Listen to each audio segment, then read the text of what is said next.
बहुत समय पहले की बात है। सुंदरबन के जंगल में एक टूनी नाम की चिड़िया अपनी बीमार माँ टुनटुनी के साथ रहती थी। टूनी अपनी माँ को बहुत प्यार करती थी और उनकी बहुत सेवा भी करती थी। वह अपनी माँ को कोई काम नहीं करने देती थी। एक दिन टूनी रसोई में खाना बना रही थी। तभी उसकी माँ टुनटुनी उसके पास आती है और उससे कहती है, अरे मेरी बच्ची, ला मैं खाना बना देती हूँ, नहीं तो तू स्कूल जाने के लिए लेट हो जाएगी। अरे माँ, आपके तो पैरों में बहुत तेज दर्द हो रहा था ना, फिर आप यहाँ क्यों आ गई? जाइए, आप थोड़ा आराम कीजिए, मैं काम कर लूंगी। मेरी बच्ची, अभी तू बहुत छोटी है ना, इसीलिए माँ के दर्द को नहीं समझ पाएगी। पर तू ये सब छोड़, ये मैं कर लूंगी। तू जाकर स्कूल के लिए तैयार हो जा। नहीं माँ, मैं आपको इस हालत में छोड़कर नहीं जा सकती। देख बेटा, ऐसे जिद नहीं करते। पर माँ, मेरे जाने के बाद आपका ख्याल कौन रखेगा? आपको किसी चीज की जरूरत हुई तो? अरे मेरी लाडो रानी, तू कब इतनी बड़ी और सयानी हो गई? मैं बीमार जरूर हूँ, पर इतनी भी बीमार नहीं हूँ कि अपना काम ना कर सकूं। अब तू ये सब छोड़ और स्कूल के लिए तैयार हो जा। ठीक है माँ, पर एक शर्त है। अगर मैं स्कूल जाऊंगी तो मैं आपकी सहेली मुन्नी कबूतरी आंटी को आपके पास छोड़कर जाऊंगी। ठीक है, तू मुन्नी आंटी को बोल देना। टुनटुनी टूनी को तैयार कर स्कूल भेज देती है, पर टूनी का स्कूल में मन नहीं लगता। उसे अपनी माँ की फिक्र होती रहती है। उसे डॉक्टर तोते की वे बात याद आती है जो उसने टूनी से कही थी। बेटा टूनी, तुम्हारी माँ को एक बार दिल का दौरा पड़ चुका है। अब तुम्हें उनका बहुत ख्याल रखना होगा, क्योंकि अगर उन्हें फिर से दिल का दौरा पड़ा तो हम उन्हें खो देंगे। ठीक है अंकल, मैं उनका पूरा ख्याल रखूंगी और उन्हें हमेशा खुश रखूंगी। हाँ बेटा, यही एक तरीका है जिससे तुम अपनी माँ की जिंदगी बचा सकती हो। बाकी ये लो दवाई, यह तुम उन्हें समय समय पर खिलाती रहना। बेटा टूनी, तुम्हें भी बहुत हिम्मत रखनी होगी। हाँ अंकल, कोशिश करूंगी और माँ का ख्याल रखूंगी।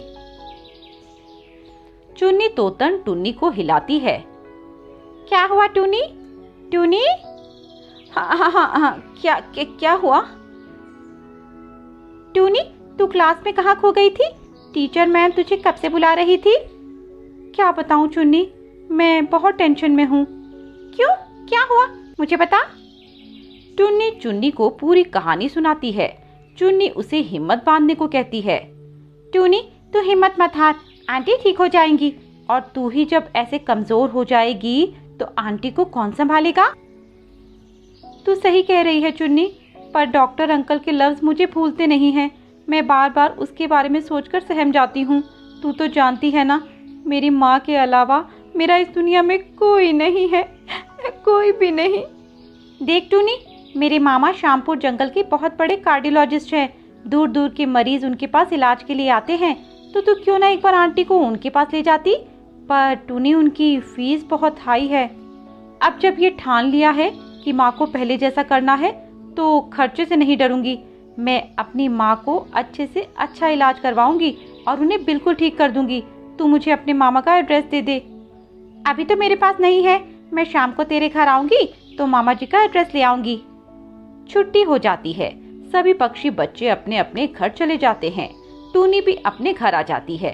तभी मुन्नी आंटी उससे कहती है, बेटा चुन्नी, अच्छा हुआ तू आ गई। क्या हुआ आंटी, आप इतनी घबराई हुई क्यों हो? माँ ठीक तो है ना? नहीं टूनी, तेरी माँ ठीक नहीं है। तेरे जाने के बाद उन्हें उल्टियाँ ही उल्टियाँ हो रही थी। मैंने उन्हें डॉक्टर के पास ले जाना चाहा तो उन्होंने मना कर दिया। अब बेटी तू ही अपनी माँ को समझा। टूनी दौड़ते हुए अपनी माँ के कमरे में जाती है। टुनटुनी अपने बेड पर बीमार पड़ी थी। वो अभी भी उल्टियाँ किए जा रही थी। टूनी अपनी माँ की ये हालत देखकर बहुत डर जाती है। माँ, आप क्यों किसी की नहीं सुनती? जब आपको उल्टियाँ हो रही हैं तो मुन्नी आंटी के साथ दवाई लेने क्यों नहीं गई? बेटी टूनी, तू खामखा परेशान हो रही है। मैं ठीक हूँ, बस थोड़ी सी उल्टियाँ आ रही हैं। थोड़ी सी उल्टी माँ? आपको पता भी है आप कितनी कमजोर हो गई हैं। चलिए, अब मैं आपकी एक नहीं सुनूंगी, आप मेरे साथ डॉक्टर के पास चलिए। टूनी अपनी माँ को उठाती है, पर टुनटुनी से उठा भी नहीं जा रहा था। ठीक है, मैं डॉक्टर अंकल को लेकर आती हूँ। मुन्नी आंटी, आप माँ का ख्याल रखना। ठीक है बिटिया, तुम जाओ। टूनी जल्दी से डॉक्टर सालू के तोते के पास जाती है। अंकल अंकल अंकल, मेरे साथ जल्दी चलिए। क्या हुआ टूनी बिटिया, सब ठीक तो है ना? तुम इतनी घबराई हुई क्यों हो? अंकल, माँ की तबीयत ठीक नहीं है, आप मेरे साथ जल्दी चलिए। चलो बिटिया। डॉक्टर तोता और टूनी जल्दी से उड़ते हुए टुनटुनी के पास जाते हैं। डॉक्टर तोता टुनटुनी को देखते हैं और उसकी जांच करते हैं और टूनी को एक कोने में ले जाकर कहते हैं, बेटा टूनी, तुम्हारी माँ टुनटुनी की एक किडनी खराब हो गई है, अब वो ज्यादा दिन नहीं जी पाएंगी। ऐसा न कहिए डॉक्टर अंकल, ऐसा न कहिए, कह दीजिए ये सब झूठ है। काश बेटी मैं ये कह पाता, पर ये सच है। ये एक ऐसा सच है जिसे बदला नहीं जा सकता। कोई रास्ता तो होगा ना अंकल, मेडिकल साइंस ने इतनी तरक्की कर ली है। बेटा, इसका एक इलाज है, किडनी ट्रांसप्लांट। अगर किसी दूसरे पक्षी की किडनी हम तुम्हारी माँ को लगा दें तो उनके जीने के चांस बढ़ जाएंगे। ठीक है अंकल, मैं अपनी माँ को अपनी एक किडनी दूंगी। मेरी माँ ने मुझे जन्म दिया, जो एहसान मैं जिंदगी भर नहीं उतार सकती। अगर मैं अपनी माँ के किसी काम आ गई तो मैं समझूंगी कि मेरा जीवन सफल हो गया। टुनटुनी बड़ी ही नसीब वाली है जो उसे तुम जैसी इतनी अच्छी बेटी मिली। बेटी, मुझे फक्र है तुझ पर। भगवान तेरा त्याग वेस्ट नहीं जाने देगा, वो तेरी माँ को ठीक कर देगा। टूनी अपनी माँ को किडनी देकर एक नई जिंदगी देती है। जब जंगल के पक्षियों को टूनी के इस त्याग के बारे में पता चलता है तो वो उसकी हिम्मत की तारीफ करते हैं और उसके बाद टूनी वो चुन्नी के डॉक्टर मामा के पास भी जाती है, पर उसके मामा कुछ दिनों पहले ही गुजर गए थे। पर टूनी फिर भी हार नहीं मानती और डॉक्टर बनने का फैसला लेती है। ऐसे ही कुछ साल बीत जाते हैं। टूनी खूब मेहनत करके एक बड़ी डॉक्टर बन जाती है, वो भी एक कार्डियोलॉजिस्ट यानी दिल की डॉक्टर, और अपनी माँ का इलाज करती है।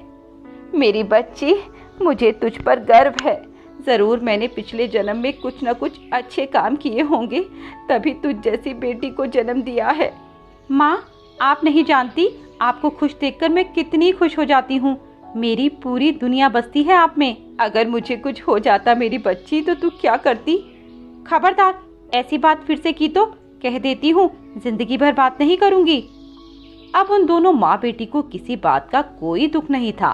वे दोनों खुशी खुशी रहने लगी।